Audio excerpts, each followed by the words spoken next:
Assalamualaikum warahmatullahi wabarakatuh. Kami dari kelompok 14 ingin mempresentasikan perencanaan keuangan.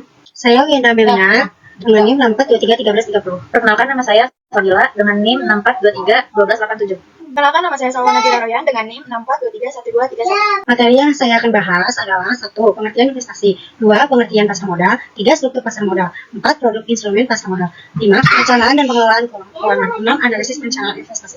Pengertian investasi menurut Martelenta dan Melinda 2012.32. Investasi adalah bentuk penundaan konsumsi saat ini untuk oleh konsumsi di masa depan yang mengandung unsur risiko ketidakpastian sehingga diperlukan kompensasi atas penundaan tersebut. Pembahasan mengenai investasi melibatkan pengelolaan aset finansial yang terkait dengan sekuritas yang dapat diperdagangkan market label securities. Pasar modal ada Otoritas Jasa Keuangan (OJK).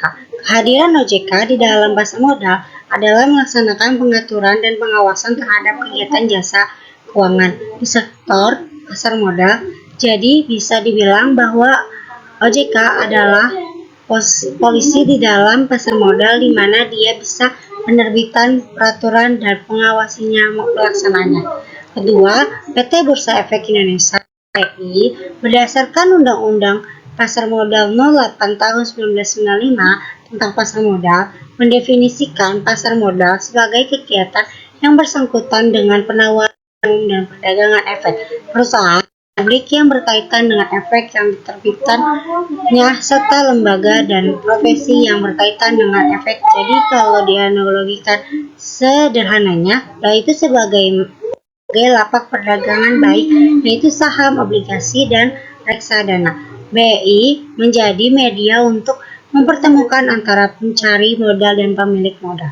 Ketiga, perusahaan sekuritas mempunyai tugas utama sebagai perantara antara investor dan pasar modal dalam bertransaksi baik di dalam pasar, saham, obligasi, reksadana, dan lainnya. Perusahaan sekuritas mempunyai tugas utama sebagai perantara antara investor dan pasar modal dalam berinteraksi baik di dalam pasar saham, obligasi, dan reksadana, dan lainnya. Dalam pasar saham sendiri, sekuritas menjadi penghubung antar investor pembeli saham dan Bursa Efek Indonesia (BEI).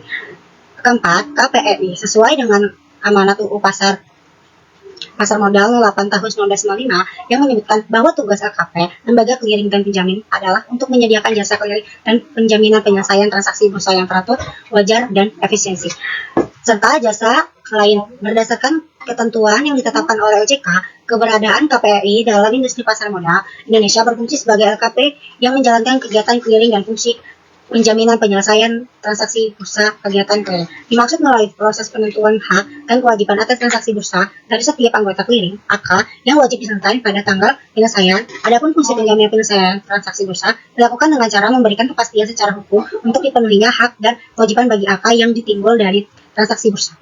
5. KSEI berdasarkan pada Undang-Undang Pasar Modal 8 tahun 1995, layanan utama KSEI adalah jaminan, kustodian sentral, dan penyelesaian transaksi yang wajar, teratur, dan efisiensi. PT Kustodian Sentra Efek Indonesia atau KSEI merupakan lembaga penyimpanan dan penyelesaian di pasar modal Indonesia. Selanjutnya, produk atau instrumen pasar modal. Produk-produk investasi yang ditawarkan kepada investor di pasar modal adalah 1. Reksadana. Reksadana atau mutual fund adalah sertifikat yang menjelaskan bahwa pemiliknya menitipkan uang kepada pengelola reksadana atau manajer investasi untuk digunakan sebagai modal berinvestasi. Kedua, ada saham. Secara sederhana, saham dapat didefinisikan sebagai tanda penyertaan atau pemilikan seseorang atau badan dalam suatu perusahaan. Ketiga, ada saham preferen. Saham preferen adalah gabungan dalam hybrid antara obligasi dan saham biasa. Keempat, ada obligasi. Obligasi adalah surat berharga atau sertifikat yang berisi kontrak antara pemberi pinjaman dengan penerima pinjaman.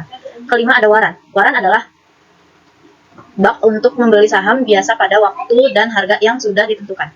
Terakhir, right issue. Right issue merupakan hak bagi pemodal membeli saham baru yang dikeluarkan emiten. Selanjutnya, ada perencanaan dan pengelolaan keuangan.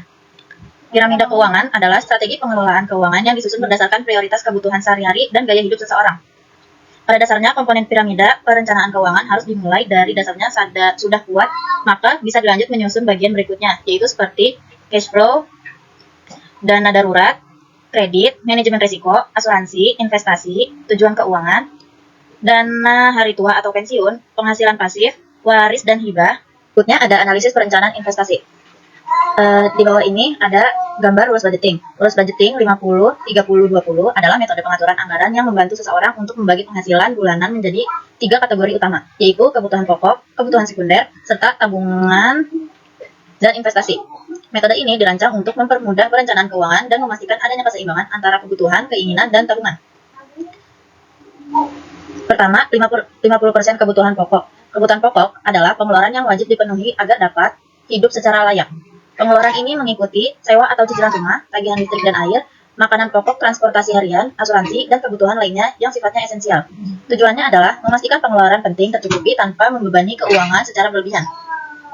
Kedua, 30% untuk kebutuhan sekunder atau keinginan. Kebutuhan sekunder adalah pengeluaran untuk hal-hal yang tidak esensial tetapi memberikan kenyamanan dan hiburan. Pengeluaran ini mengikuti makanan di restoran, rekreasi, hiburan, belanja pakaian atau barang elektronik, dan aktivitas hobi. Alokasi ini memungkinkan seseorang untuk tetap menikmati hidup dan mengurangi kekurangan finansial, namun tetap dalam batas yang terkontrol.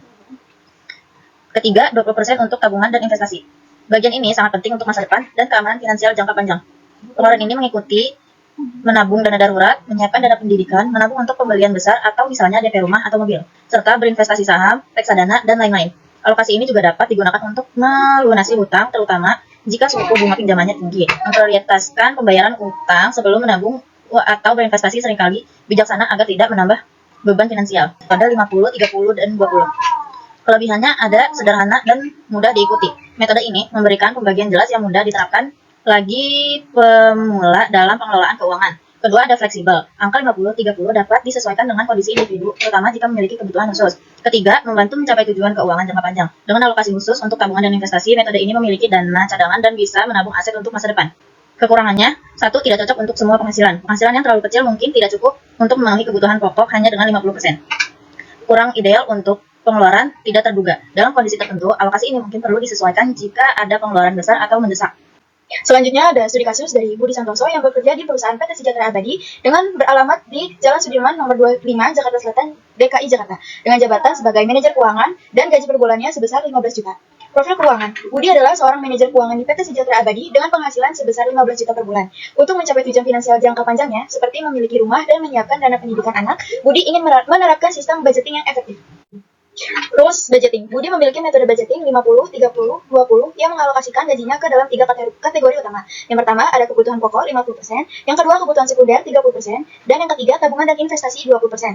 Dengan gaji sebesar 15 juta, berikut adalah rincian pembagiannya. Yang pertama, kebutuhan pokok 50% dari 15 juta sama dengan 7.500.000. Bagian ini digunakan untuk kebutuhan yang wajib dipenuhi seperti pertama, sewa tempat tinggal sebesar 3 juta, listrik, air, dan internet sebesar 2.500.000, dan transportasi sebesar 1 juta. Yang kedua, kebutuhan sekunder sebesar 30% dari 15 juta yaitu 4.500.000. Bagian ini digunakan untuk kebutuhan yang tidak mendesak atau bersifat hiburan seperti makan di restoran dan hiburan sebesar 1.500.000, belanja kebutuhan pribadi sebesar 1.500.000, dan hobi atau kegiatan sosial sebesar 1.500.000. Yang ketiga, tabungan dan investasi sebesar 20% dari 15 juta yaitu 3 juta. Bagian ini dialokasikan untuk tabungan jangka panjang dan investasi seperti dana darurat sebesar 1 juta, tabungan pendidikan anak sebesar 1 juta, dan investasi reksadana atau saham sebesar 1 juta. Evaluasi bulanan. Budi melakukan evaluasi setiap akhir bulan untuk memastikan alokasi ini tetap sesuai. Jika ada pengeluaran tak terduga seperti biaya kesehatan atau perbaikan kendaraan, Budi akan menyesuaikan alokasi pada bulan berikutnya.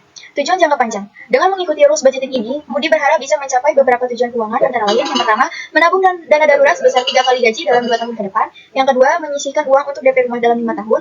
Yang ketiga, menyiapkan dana pendidikan untuk anak. Kesimpulannya yaitu, dengan strategi budgeting yang teratur dan disesuaikan dengan penghasilan serta tujuan keuangan, Budi bisa mengelola gaji bulanannya secara optimal. Sekian presentasi dari kami, kurang lebihnya mohon maaf. Wassalamualaikum warahmatullahi wabarakatuh.